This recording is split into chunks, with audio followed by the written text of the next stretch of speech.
हमें बार बार पार्लर्स का रुख करना पड़ता है, बार बार पैसे खर्च करने पड़ते हैं। हम ये सोचते हैं कि पार्लरों में तो थोड़े पैसे कम हैं तो हम चले जाते हैं, लेकिन वो हमारे बार बार पैसे लगते हैं। तो एस्थेटिक्स एक ऐसा वे है जो हमें परमानेंट सॉल्यूशन की तरफ लेकर जाता है, हमारे कुछ टाइम में ही हमारी जो भी प्रॉब्लम्स होती हैं उनको सोल्व करते हैं। तो हम बात करते हैं फातिमा दीवान से। अस्सलाम वालेकुम। वालेकुम अस्सलाम। कैसी हैं आप? खैरियत जी अल्हम्दुलिल्लाह, उम्मीद करती हूँ आप भी खैरियत से होंगी, अच्छे से होंगी। अच्छा फातिमा, मुझे ये बताइएगा सबसे पहले एस्थेटिक्स होता क्या है, इसमें किस तरह से आपकी ब्यूटी को इनहेंस किया जाता है, आपकी जो भी स्किन प्रॉब्लम्स होती हैं, जो भी हार्मोनिकल प्रॉब्लम्स होती हैं, उसको किस तरीके से सॉल्व किया जाता है? अच्छा, aesthetic, yes you are right कि हम लोग ये आपने बड़ा अच्छा एक रखा है कि ओल्ड सैलून को how we convert like aesthetics के अंदर, और अब आपको पता है हर जगह एस्थेटिक और एस्थेटिक्स चल रहा है। एस्थेटिक्स ये है कि पुराने सैलून्स में क्या होता था कि हम लोग क्रीम्स के जरिए उनको डिफरेंट नाम दिए गए थे, scrub, cleanser and massage and this and that. तो आपको पता है कि हमारे बाहर आप चले जाते हैं तो वहाँ पर डिफरेंट सैलून होते हैं डिफरेंट चीजों के। अब एस्थेटिक्स में क्या आ गया, एस्थेटिक में अगर आपको व्हाइटनिंग चाहिए तो वो ग्लूटाथायोन के नाम सीरम्स आते हैं, वो नैनो निडलिंग के साथ आपकी स्किन के अंदर पेनिट्रेट कर देते हैं। हमारे जो जिस्म है 70% हमारा ब्लड सर्कुलेशन नीचे होता है, 30% हमारी स्किन के ऊपर एंड 30% हमारे स्कैल्प के ऊपर होता है। तो हम लोग तकरीबन सब लोग अगर प्रॉब्लम फेस कर रहे होते हैं तो स्कैल्प से आपको हेयर लॉस में स्टार्ट हो जाता है और उसके बाद आपकी स्किन प्रॉब्लम्स आनी शुरू हो जाती हैं, उसमें फ्रेकल्स, उसमें आपकी फाइन लाइंस, उसमें आपके रिंकल्स, उसमें लैक ऑफ कोलेजन। तो हम लोगों ने फिर स्टार्ट हो गया जनाब व्हाट इज पीआरपी। तो पीआरपी मैंने स्टार्ट कर दी। पीआरपी में मेरे पास जो भी लोग आते हैं और जो लोग नहीं भी आते, मैं सबको कहूँ आप लोग वंस अ मंथ या मैं 2 महीने में एक दफा आप पीआरपी सारी उम्र करा। जो लोग ये सोचते हैं लोगों ने पीआरपी सिर्फ वक्ती तौर के ऊपर करानी है तो उसका कोई फायदा नहीं है। पीआरपी आप ही का ब्लड लेकर उसका व्हाइट प्लाज्मा स्किन के ऊपर पेनिट्रेट किया जाता है। अब ये एक चीज तो ये हो गई। अब दूसरे मेरे पास रनिंग क्लाइंट आ जाते हैं, जैसे कि किसी को व्हाइटनिंग चाहिए तो मैं व्हाइटनिंग ग्लूटाथायोन को उनकी स्किन के अंदर पेनिट्रेट कर देती हूँ। जब स्किन के अंदर पेनिट्रेट हो जाता है वो आपका डर्मिस, एपिडर्मिस और नीचे तक मसल्स तक जाता है, तो वो आपको व्हाइटनिंग ही देता है। उसके बाद एंटी एजिंग आ जाता है, उसके बाद एक्नी आ जाता है। फिर जो जिस स्किन की रिक्वायरमेंट होती है तो हम लोग उसको ये ट्रीटमेंट्स दे देते हैं। ये ट्रीटमेंट्स लॉन्गर होते हैं, लाइक हमारे 3 to 4 months तक। तो ये होते हैं। क्रीम्स अगर आपने यूज करनी है तो ठीक है आप करें for cleansing. Cream is a not like solutions. और दूसरा हमारे ये तो हमारी होगी स्किन की ट्रीटमेंट्स। ऐसे ही हमारे हेयर की ट्रीटमेंट्स हैं, उसमें इतनी वेरिएशंस आ गई हैं कि हमारा ब्लड सर्कुलेशन लैक करने की वजह से आदमी हो या खवातीन हो तो उनके हेयर के ऊपर भी हम लोग we do like PRP and we do like serums की, ऑल सीरम्स की पेनिट्रेशन। अब तो इतनी जिद्दत इख्तियार कर गई है कि आपके हाथ, पैर, नेक जो लाइंस आ जाती हैं, तो आप पहले तो जमाने थे कि बंदा 60-70 पे जाके कहता था कि मुझे कुछ सर्जरी करानी, बट समहाउ अब ये लड़की आती है, आपको पता है लैक ऑफ हमारा लाइफस्टाइल और हमारा फूड का इंटेक, तो हम लोग बहुत जल्दी 30-35 में हमारी फाइन लाइंस अपीयर होना शुरू हो जाती है। दूसरा ये है कि सन ब्लॉक का हमारे यहाँ पर कोई रिवाज नहीं है, फिर सबसे ज्यादा इम्पोर्टेंट है। तीसरा ये है पहले जमाने में लोग क्या करते थे, व्हाइट होने के लिए वो मिक्स क्रीमें लगा लेते थे मुंह के ऊपर। अभी भी चल रही है मिक्स क्रीमें, खत्म नहीं हो रही। नहीं खत्म हो रही वो। आप देखिए कि वो जो क्रीमें है ना उसके अंदर होते हैं स्टीरॉइड। स्टीरॉइड जब हमारे यहाँ सन के साथ स्टीरॉइड सन के अंदर होती है हमारा इंफ्रारेड लाइट, उसमें पर्पल होती है एंड रेड होती है। जब हमने क्रीम लगाए इनके अंदर स्टीरॉइड्स होते हैं, स्टीरॉइड्स उसको ताकत की तरफ ले जाते हैं, मतलब स्टीरॉइड को जला देते हैं ना आपकी स्किन। तो जितनी भी मैं कहती हूँ बना ले, हम मिक्सिंग क्रीम में बना ले, मुझे कोई प्रॉब्लम नहीं, बट आपने कोई क्रीम भी यूज करनी है व्हाइटनिंग क्रीम का मतलब होता है विटामिन सी। विटामिन सी अगर सन के सामने आप करते हैं तो स्किन आपकी बर्न होती है। सारी आप रात को अपने फेस के ऊपर लगाएं, हाथों ठीक पैरों है। पे जहां मर्जी लगाएं। जी और दूसरा ये है कि दिन में आप सन ब्लॉक SPF 60 या SPF 100 जी। दिन में 5 दफा आपने सन ब्लॉक लगाना है, ठीक कितनी है, बार? ये 4 दफा 4 से 5 आप- दफा। 2 घंटे के बाद आपने अप्लाई करना है, हर 2 आवर्स के बाद। ठीक है ठीक है। हर 2 आवर्स के बाद आपका SPF डेड हो जाता है, ओके। ठीक है। और अल्लाह ने निजाम भी वही बनाया है कि हम लोग नमाज पढ़ते वक्त जी, वुजू जी। भी करते हैं। जी आप इंडोर हो या आउटडोर हो, बच्चे हो या बड़े हो, जी SPF डिफरेंट आते हैं, लेकिन सन ब्लॉक को अगर अपनी लाइफ में ले आते हैं, जी लोग कहते हैं अंदर क्यों जाएं, हम तो बाहर जाते ही नहीं, बिल्कुल। बट अंदर भी तो आपका कपड़ा जाता है ना। जी तो सन ब्लॉक मस्ट है, जरूरी है। सन ब्लॉक लगाएं, आपका कभी पिगमेंट नहीं होगा, आपका कोलेजन वो आपको सेफ प्रोटेक्शन में ले जाता है। ऊपर आप चाहे भले बेस लगाएं, डू व्हाटएवर यू डू। और कहीं पर अगर कोई वर्किंग वुमेन है, वो लोग इस तरह से, अभी ये अवेयरनेस नहीं थी कि दिन में 4 से 5 बार लगाना, वो लोग एक बार ही लगा के कहते हैं जी हमारा काम खत्म हो गया, लेकिन दिन में 4 से 5 लगाना, हर 2 घंटे बाद SPF डेड हो जाता है।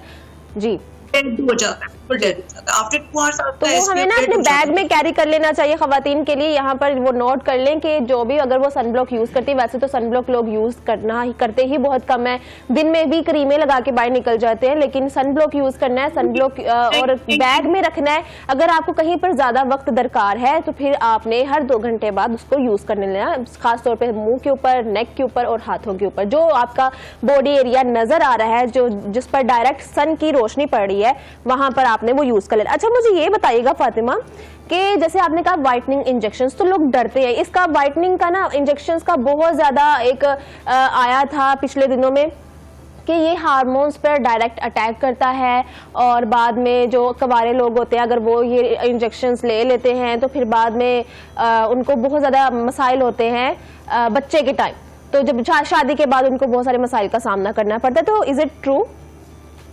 अच्छा, विटामिन सी के अंदर क्या होता है आप मुझे बताएं। विटामिन सी के अंदर क्या, सारे फल फ्रूट्स हमारे विटामिन सी ड्रिप के अंदर होते हैं। हाँ जी, जैसे लेमन, सिट्रस फ्रूट्स जो भी सारे होते हैं, लेकिन इंजेक्शंस का एक वो हमारे दिमाग में डर है, दो लोगों ने डर पैदा कर दिया कि हम यहाँ पर जाएंगे क्योंकि एकदम से जी बिल्कुल। देखिए विटामिन सी की हम लोग अगर ड्रिप्स लगाते हैं ना जी, तो उसमें ये है कि टेस्ट करा लेते हैं, नंबर 1। और अगर जो लोग बहुत ज्यादा होते हैं नहीं we are not like going to drip की तरफ, वो फिर उसमें ग्लूटाथायोन की टैबलेट्स हैं जी, वो यू कैन यूज सुबह में और शाम में 2 खा सकती है। फिर हमारी CLCC की टैबलेट्स आती हैं जो वो पानी के अंदर मिक्स करके हम खा लेते हैं, ठीक है, वो आप दिन में 1 खा अगर आपने गोरा होना है। हाँ जी। और उसके बाद ग्लूटाथायोन की जो सीरम है उसको स्किन के अंदर नैनो निडलिंग के साथ पेनिट्रेट करा ले। That's it. ठीक है, मतलब किसी भी किस्म का हमें नुकसान नहीं है, हमारी बॉडी को, हमारे हार्मोन्स को इससे कोई नुकसान नहीं होगा। ना करें, आप ड्रिप की सूरत में मत लगाए ना, आप ऊपर से ले लें। हम लोगों को ग्लूटाथायोन की टैबलेट से भी इतनी अवेयरनेस नहीं है जी। लोगों को ये है कि ग्लूटाथायोन की लगती है तो ड्रिप ही लगती है, ऐसी कतन कोई बात नहीं है। ग्लूटाथायोन की टैबलेट्स भी आपको मार्केट में मिलती है, वो भी आप 3 से 6 महीने, लेकिन आप एक टैबलेट है, अगर आपने 1 महीने में खा के कहना है कि मैं गोरा हो जाऊं तो काला होता हूँ अभी तो आपको टाइम लग गया। हाँ जी, ठीक है, तो फिर आप ग्लूटाथायोन की कोई भी आप सप्लीमेंट ले, एटलीस्ट उसको 6 मंथ तक कैरी ऑन करें। ठीक है, बालों के लिए बायोटेन, वाइटनिंग के लिए ग्लूटाथायोन, ठीक है। और हमारे पास कोलेजन इतने ज्यादा आ गए, कोलेजन की टैबलेट्स आ गई हैं, जो लोग अपना वेट लूज कर लेते हैं, जिनकी स्किन सैगी हो जाती है, जिनकी गर्दन हो जाती है, 30 इयर्स की एज में उनको कोलेजन की टैबलेट्स। अच्छा फातिमा, यहाँ पर हम ऐड करेंगे इसमें डबल चिन का भी ट्रीटमेंट है, इसमें जो मुंह पर जो इजाफी बाल होते हैं उसका ट्रीटमेंट भी है, जैसे लेजर है, जैसे आपने पहले जिक्र किया micro needling, PRP micro needling, तो उसमें भी वो नीडल्स के साथ कुछ वो ट्रीटमेंट करते हैं ना, आपकी स्किन का ही ब्लड निकाल कर उसके साथ आपका ट्रीटमेंट चलता है, तो उसमें वो पेन फ्री होता है या पेन होगी? जो बिल्कुल पेन नहीं होता, नमिंग क्रीम्स होती है, बिल्कुल कतन कोई पेन नहीं होती। और अच्छा, PRP के लिए हम लोग ब्लड को यूटिलाइज करते हैं, पर समहाउ जो सीरम्स मैंने आपको बताए हैं वो डायरेक्ट आपकी स्किन में यूज होते हैं। ठीक है, बाकी रह गई laser is a very important thing. लोग तो बॉडी लेजर करा लेते हैं, वो रिवाज जिद्दत वाला जो आपने लफ्ज वो रिवाज खत्म हो गए। हाँ जी। कि पुराने wax wax wax wax wax से क्या होता है, आपकी स्किन लूज से लूज होते चलेगा। ठीक है। और लेजर से ये है कि you have to take like, कुछ लोगों को 6, 7, 8 to 10 to 12 सेटिंग्स दरकार होती हैं, उसके बाद आपके बाल सारी उम्र के लिए डिसअपियर हो जाते हैं। somehow अगर किसी को हार्मोन का प्रॉब्लम है, शी कैन रिपीट, बट इनके बाल 20% रह गए होंगे। That's it. ठीक है। लेजर जो है उससे बिल्कुल भी पेन नहीं होगी, और आपके जो इजाफी मुंह पर बाल है, अब वैक्स करवाना नॉर्मली हाथों पर या टांगों पर वैक्स करवाना, वो तो चलो फिर भी हम समझ लें, बर्दाश्त कर सकते हैं कि चलो, लेकिन फिर भी वहां पर बहुत ज्यादा पेन होती है जिनके ज्यादा बाल होते हैं। लेकिन कुछ लोगों को मैंने देखा है वो अपने मुंह के ऊपर वैक्स करवा रहे होते हैं, तो अपने मुंह के ऊपर थोड़ा सा तरस खाए। जो फेस की जो स्किन होती है वो बहुत ही ज्यादा सेंसिटिव होती है। लेजर करा ले। मुंह पे बाल बुरे तो लगते हैं ना, ये वो ब्लीच भी करेंगी तो वो ज्यादा प्रोमिनेंट। वैसे ब्लीच से भी बहुत ज्यादा साइड इफेक्ट्स हैं, तो कुछ तो करना है ना, तो अपने आप को एक परमानेंट सॉल्यूशन की तरफ लेकर जाएं।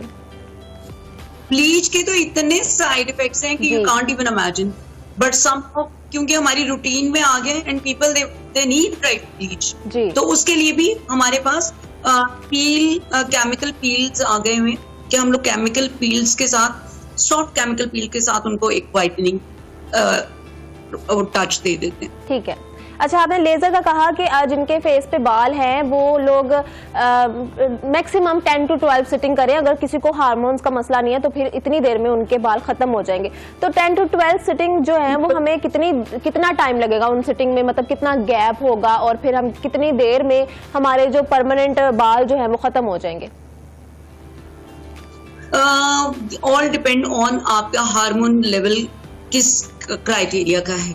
ऑल डिपेंड ऑन, कुछ लोगों के बाल आपको पता है उनकी ग्रोथ कम होती है, कुछ लोगों के बाल जल्दी से आ जाते हैं। हाँ जी। तो ऑल डिपेंड ऑन, अगर ऐसा कुछ होता है तो फिर उनको हार्मोन का एक टेस्ट कराते हैं हम लोग, और उसके बाद फिर उनको हार्मोन की उनके ट्रीटमेंट करानी शुरू कर देते हैं। उसकी वजह से उनका वेट भी कम होना शुरू हो जाता है। अगर किसी को हार्मोन्स का मसला नहीं है, अगर किसी को हार्मोन्स का मसला नहीं है या वैसे कोई अंदरूनी मसला नहीं है, तो फिर कितना टाइम दरकार है ना? एक हमारे व्यूवर्स को ये भी होता है कि हम लगे हुए हैं, पैसे लगा रहे हैं, लेकिन फायदा नहीं हो रहा, कब तक खत्म होगा? तो हर एक को जल्दी है, टाइम की जल्दी है कि जल्दी से बस खत्म हो जाए बात। तो कितना मैक्सिमम कितना टाइम दरकार है? क्योंकि हम अगर पार्लर वगैरह पे जाते हैं, थ्रेडिंग करवाते हैं, वैक्स करवाते हैं, वो तो परमानेंटली चलता है, हफ्ते 2 हफ्ते बाद बाल आ जाते हैं, तो वो तो हमने कंटिन्यूसली करते ही रहना है। लेकिन लेजर एक परमानेंट सोल्यूशन जैसे कि हम इसको कह रहे हैं, तो उसके लिए कितने टाइम तक हमें करवाना है?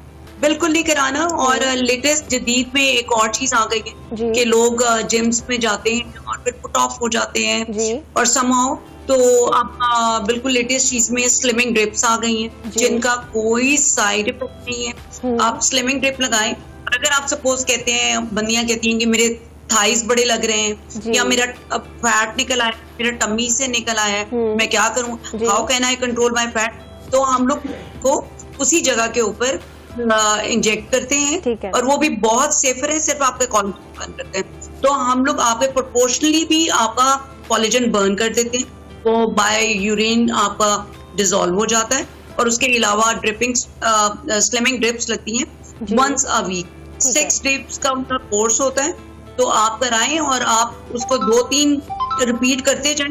मेरी क्लाइंट्स हैं जिनका स्टबन फैट था, जिनके सालों से नहीं जा रहा, तो आप माशाल्लाह ने 3 इंच अपना वेट लूज किया है स्लिमिंग ड्रिप्स। बिल्कुल। तो आप बहुत आगे चली गई हैं, बहुत आगे। अच्छा फातिमा, यहाँ पर जैसे हम वाइटनिंग इंजेक्शंस पे पहले भी बात कर चुके हैं कि तो इसमें हम फुल बॉडी वाइट कर सकते हैं और इक्वल कलर, जैसे क्रीमें खवातीन यूज करती हैं ना, वो सिर्फ मुंह वाइट होता है, गर्दन काली होती है या हाथ भी काले होते हैं, तो फिर लड़के भी मजाक उड़ा रहे होते हैं कि करीमा दा कमाल है, पाँव काले होते हैं। तो वाइटनिंग इंजेक्शन से ये भी फायदा होता है कि हमारी फुल बॉडी वाइट होती है। देखिए, वाइटनिंग स्लिमिंग जो वाइटनिंग ड्रिप्स हैं, वाइटनिंग ड्रिप्स आपको सिर्फ भूरा तो करती हैं फुल बॉडी, वो आपकी इम्यूनिटी लेवल बड़ा अच्छा कर देती है। हमारी स्टमक की जो प्रॉब्लम्स हैं, हमारे जो ऑर्गन्स हैं, सारे ऑर्गन्स को वो रिफ्रेश करती है। तो विटामिन सी गोरा तो करती है, बट अगर आपके ऑर्गन्स चल के सपोज वो 60 साल के हैं ना, तो उनको 5 साल पीछे ले आते, मतलब उनको रिफ्रेश डिटॉक्स कर दे। ठीक हो गया। वाइटनिंग इंजेक्शंस का, ड्रिप्स का बहुत सारे फायदे हैं। अच्छा फातिमा, ये भी हमारी जो मेजोरिटी पाकिस्तान में है वो मिडिल क्लास है, तो ज़्यादा प्रेफर करते हैं कि कम पैसों में हमारा काम हो जाए। पार्लर वालियाँ ऑलरेडी वो 100-150 में आपकी प्लकिंग कर देती हैं आईब्रोज वगैरह, तो वो फिर भी उसमें भी बहस कर रहे होते हैं। तो फिर इस तरह के जो लोग होते हैं वो एस्थेटिक्स की तरफ बहुत मुश्किल से आते हैं। वो कहते हैं हम इतना पैसा कहाँ से लाएं।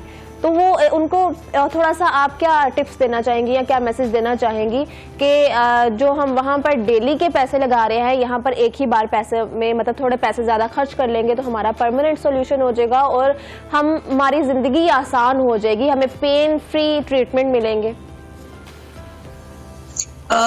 ये है ग्लूटाथायोन की टैबलेट्स जी, ठीक है, ठीक है।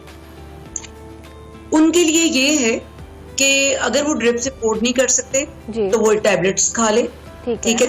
अगर होने की ड्रिप्स वो नहीं लगा सकते तो आप स्लिमिंग कैप्सूल्स खा लें, ठीक है। अगर उनको कोलेजन लटक रही है उनकी स्किन और वो चाहते हैं कि हमारी स्किन ना लटके, तो फिर अगेन ये भी कंपनी का है, फिर वो कोलेजन खा ले। तो आप टैबलेट्स की फॉर्म में आ जाए ना, कोई बात नहीं, नो वरीज, आप कोई एक्सट्रीम उसमें मत जाए जी। मतलब सोल्यूशंस तो क्यों नहीं है जी। ये आ जाता है आपका कुछ 3 का डिब्बा, जिसमें मेरे को 60 थी, तो या एक महीने की 30 टैबलेट्स होती, तो आप वो खा लें जी, ठीक हो गया। मतलब तो हर चीज का सॉल्यूशन है। अगर आप महंगा ट्रीटमेंट नहीं अफोर्ड कर सकते तो हम जो मशीनों का, वैसे तो हम हाथों से फेशियल के बारे में बताइएगा। हाइड्रा फेशियल अभी एकदम से मुझे याद आया, हाइड्रा फेशियल बहुत ज्यादा इंपॉर्टेंट है, खास तौर पर वो लड़कियां जो डेली मेकअप करती हैं, जैसे मैं हूं तो डेली मेकअप करना पड़ता है, तो हाइड्रा फेशियल बहुत ज्यादा जरूरी है आपकी स्किन को मेंटेन रखने के लिए। इसके बारे में थोड़ा बताइएगा। अच्छा, हाइड्रा फेशियल के अंदर ना प्रॉप्स होते हैं जी। एक प्रॉप होता है आपका प्रॉप होता है आपका अल्ट्रासोनिक, एक प्रॉप होता है आपका कंट्रोल्ड, ठीक है, और एक प्रॉप होता है आपका कूलिंग। अब ये सारे प्रॉप्स आपकी अंडर स्किन के सीरम्स के साथ ही हम उनको यूटिलाइज करते हैं। सीरम रखते हैं और अगर किसी की स्किन लाइक थोड़ी सी सैगी है तो ये थोड़ा सा उसका कंट्रोल कर लेगी। अगर आप हाफ हाइड्रा करें तो आपकी आधी स्किन थोड़ी सी डाउनर होती है और थोड़ी सी स्किन अप होती है। तो हाइड्रा इज लाइक फेशियल है। इसमें क्या होता है कि इसमें स्क्रबिंग भी हमारी होती है कि आपकी डेड स्किन को सारा निकाल देती है। This is the latest thing और ये उन लोगों के लिए है। अच्छा, एक स्मॉल पोर्टेबल हाइड्रा भी है, एक डॉक्टर हाइड्रा भी है। सीरम का सिर्फ डिफरेंस आता है और ये वो है कि जो आप स्किन के अंदर पेनिट्रेट कर देते हैं सीरम्स को और उसके बाद फिर आपकी स्किन को कंट्रोल एंड फ्रेश कर देते हैं। बिल्कुल आप हाइड्रा कराएं। आर्म फेशियल जो है ना, arm facial just like clean हमारी स्किन को करते हैं। उनका कोई कैरेक्टर नहीं होता कि हम गोरे हो जाएंगे, उनका कोई कैरेक्टर नहीं होता कि हम लोग एजिंग हमारी रुक जाएगी, कुछ नहीं है। तो दैट्स व्हाई आप देखेंगे everywhere. I done my training Turkey से एंड लेबनान से और अभी यहाँ भी आपको पता है सीखने की तो नहीं होती कुछ भी। यकीन करें जितनी भी अवेयरनेस मेरे अंदर है तो मैं फिर जाके कुछ खोलती हूँ तो अमेज हो जाती हूँ कि दुनिया तो कहाँ की कहाँ चली। बिल्कुल। तो आप किसी के लिए हसीन बनना, अपनी प्रॉब्लम्स को क्योर निकालना कोई मसला नहीं है जी। ये सोचे कि बहुत महंगा होगा, नहीं, ऐसी कोई बात नहीं है। हर बंदा अपने आप को लेकर चल सकता है जी। थोड़े थोड़े पैसे करते रहते हैं तो बहुत हो जाते हैं। तो बेहतर होता है कि थोड़े से पैसों को एक बना के बजट, तो आप उसमें कोई एक चीज कर वही ना फातिमा, हमारे जिंदगियों में बेतरतीबी बहुत ज्यादा है। हम लोग सोचते नहीं है, एकदम से कर लेते हैं कि ये भी हो जाए, ये भी हो जाए, ये भी हो जाए। तो अगर हम सोच कर चलें कि इतना बजट हमने इस चीज के लिए रखना है, इतना बजट। आपकी खूबसूरती भी बहुत ज्यादा इंपॉर्टेंट है, हर इंसान को हक है कि वो खूबसूरत रहे। तो बहुत शुक्रिया फातिमा दीवान साहिबा हमारे साथ मौजूद थी, बहुत शुक्रिया इनके टाइम का और बहुत अच्छे तरीके से इन्होंने बताया। अभी हमने बहुत सारी चीजें और भी पूछनी थी, लेकिन अभी यहाँ पर वक्त हुआ चलता है एक ब्रेक का। लेकिन ब्रेक के पहले आपको मैं ये बताती चलूँ कि एस्थेटिक्स जो है ये एक ट्रीटमेंट है, ये बहुत ज़्यादा ज़रूरी हर चीज़ के लिए, आपकी लाइफ में बहुत ज़्यादा इंपॉर्टेंट है। जैसे पार्लर जो है आपकी ज़िंदगियों का हिस्सा बन गया है ना, तो ये जदीद तरीके के पार्लर्स है। पहले हम हाथों से ट्रीटमेंट करवाते थे, अब मशीनों के जरिए ट्रीटमेंट हो रहा है। तो जो मशीनों के जरिए ट्रीटमेंट हो रहा है ये थोड़ा कॉस्टली तो है ही, लेकिन आपके लिए बहुत ज़्यादा मुफीद है। आपको लेकिन जैसे मैंने कॉस्टली का यहाँ पर वर्ड यूज़ किया तो लोग डर जाएंगे बहुत महंगा होगा, लेकिन बिल्कुल नहीं, इतना ज़्यादा भी महंगा नहीं है। और आपको जैसे जहाँ पर आप हर 2 हफ्ते बाद, हर 1 महीने बाद आप ट्रीटमेंट लेते हैं, पार्लर्स वगैरह पर जाकर फेशियल करवाते हैं, फेशियल वाली बाजियों से लड़ाइयाँ करते हैं कि इतने पैसे कम करो, और फिर वो आपके मुंह का कोई नुकसान कर दे, आपको कट लगा दे वैक्स के जरिए या थ्रेडिंग के जरिए, तो आपका फेस खराब हो जाए। तो ये 100% आपको यहाँ पे गारंटी है कि आपकी ना ही स्किन खराब होगी, ना ही आपको कोई और साइड इफेक्ट्स होंगे। तो बहुत ज़्यादा मुफीद है। तो कोशिश ये करें कि अपनी ज़िंदगियों को परमानेंट सॉल्यूशंस की तरफ लेकर जाएं। और अगर आप ज़्यादा अफोर्ड नहीं भी कर सकते तो डॉक्टर साहबा ने एक बहुत ही अच्छा मशवरा दिया कि अपने आप को टैबलेट्स की तरफ ले आए, दवाइयाँ खा लें। उनके ज़रिए आपको विटामिन मिलते हैं, आपको प्रोटीन्स मिलती हैं। जैसे हम खाना पीना, जैसे हम डेली आपको ये बताते हैं कि खाने से कितने ज़्यादा आपकी स्किन बेहतर होगी, ग्लो करेगी, तो आप टैबलेट्स की तरफ भी आ जाएंगे तो टैबलेट्स में भी वही चीज़ें आपको दरकार होंगी। आपने किसी ने पतला होना है, किसी की स्किन बेहतर होनी चाहिए, डबल चिन, हर चीज़ का इलाज है। तो खुदारा अपने आप का ख्याल रखें। और खूबसूरती हर किसी का हक है, मर्द का भी औरत का भी। खूबसूरत रहने के लिए हमें खुश रहना बहुत ज़रूरी है। मैंने प्रोग्राम के शुरू में भी कहा कि खुश रहे, आप खुश भी रहेंगे तब भी आपकी स्किन ग्लो करेगी। तो खूबसूरती और खुशियाँ, हर चीज़ बहुत ज़्यादा इंपॉर्टेंट है। तो अभी वक्त हुआ है एक ब्रेक का। ब्रेक के बाद हम अपने अगले सेगमेंट के साथ हाजिर होते हैं, हमारे साथ रहिए।